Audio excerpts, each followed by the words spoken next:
Hi, I'm Mark Safe, and we're talking about optimal tournament strategy, specifically late stages, getting close to that final table.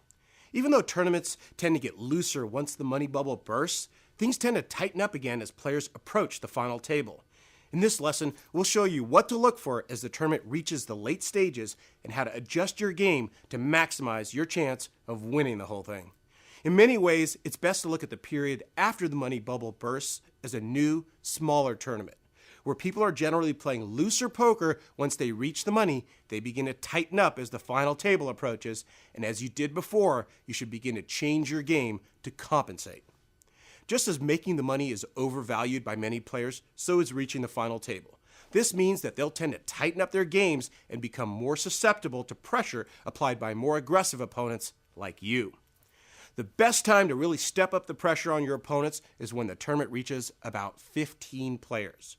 First, this is a spot where the final table is tantalizingly close. There are just 6 more players who have to be eliminated before the remaining players can take center stage. Second, and more importantly, with just 15 or fewer players left in the tournament, the tables become short-handed. Yum, yum. This is important for 2 reasons. When play becomes short-handed, you're seeing the blinds come around much faster, which means you can't afford to sit back and wait for premium hands. You need to play a wider range of starting hands to at least maintain your stack. It's with the fact that many of your opponents will naturally be tightening up their game at this point, and you'll reestablish your image as a maniacal player, which will help you when you do actually reach the final table. Once the final table bursts, be prepared to tighten up your game again.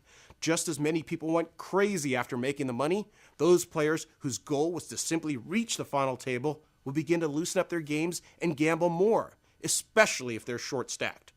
This means you're going to want stronger hands when you're getting involved in a pot. Also remember that once you reach the final table, you're no longer short-handed. The blinds are coming around at a much slower pace, meaning you can afford to sit back and wait for better hands. Finally, remember that the loose, aggressive image you develop during the period of short-handed play just before the final table will be working in your favor once you're playing a tighter game. Because you were so aggressive just a short time earlier, your opponents will tend to overplay weak hands against you because they won't give you credit for having a good hand.